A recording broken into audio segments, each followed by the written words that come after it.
JSSC CGL के अभ्यर्थियों से मिले हेमंता, उच्च स्तरीय जांच का दिया आश्वासन। घुसपैठियों को बाहर का रास्ता दिखाया जाएगा, हेमंता।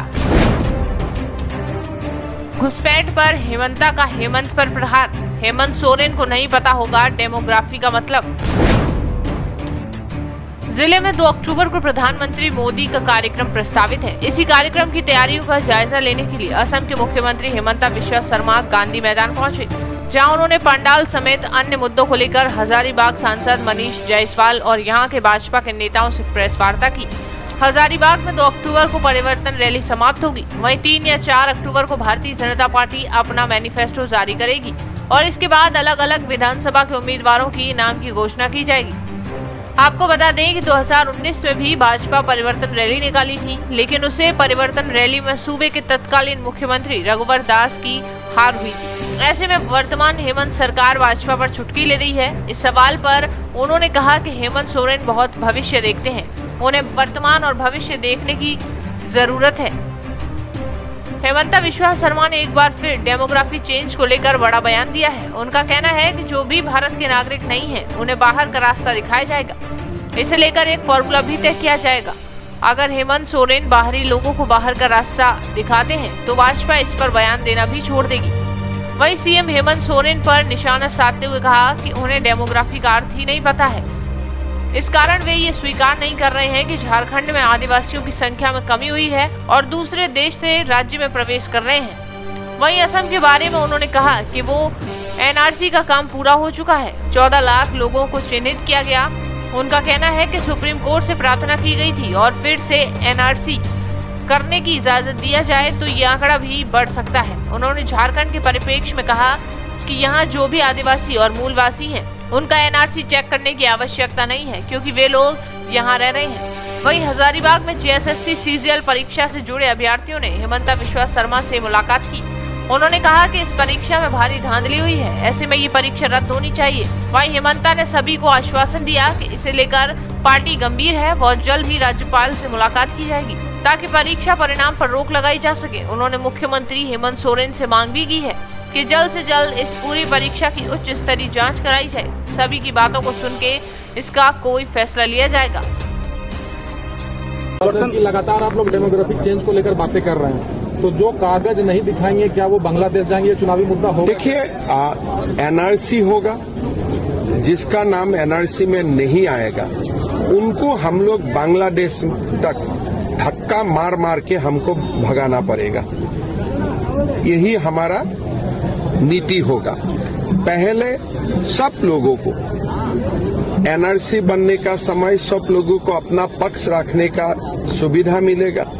कानूनन पूरा जितना भी प्रोसेस करना है सब प्रोसेस किया जाएगा।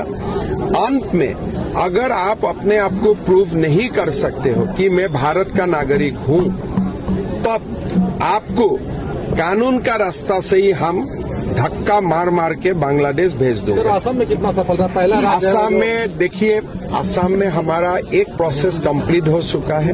14 लाख लोगों को हमने आइडेंटिफाई किया हूं। अभी हम सुप्रीम कोर्ट से और रिक्वेस्ट किया हूं कि हमको और एक बार करने दीजिए। सीमांत में हमको और 20% सैंपल से करने दीजिए। पहला चरण में ही हमने 14 लाख लोगों को आइडेंटिफाई किया जो प्रथम दृष्टि में भारतीय नागरिक नहीं है। अगर सुप्रीम कोर्ट से हमें दूसरा रिवीजन का अनुमति मिल जाते हैं तब वो संख्या और बढ़ेगा।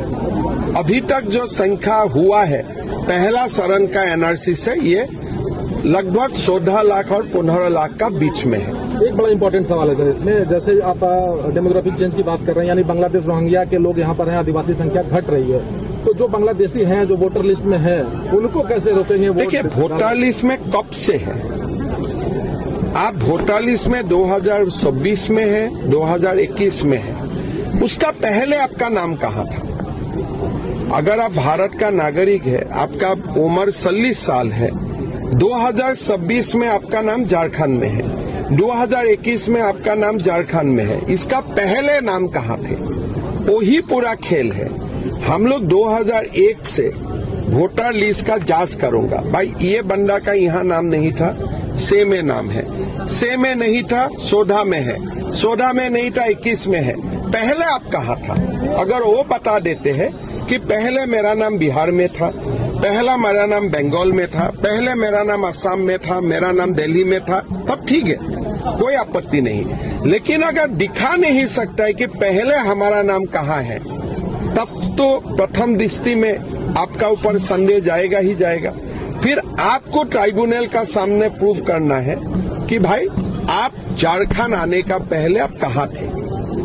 तो ये बहुत साइंटिफिक प्रोसेस है और ये प्रोसेस को सुप्रीम कोर्ट मोहर लगा के रखा हुआ है। इसमें किसी का टच नहीं होते हैं और जैसे जो भी नया लोग वोटर लिस्ट में आया है खाली वही लोगों को जांच किया जाएगा।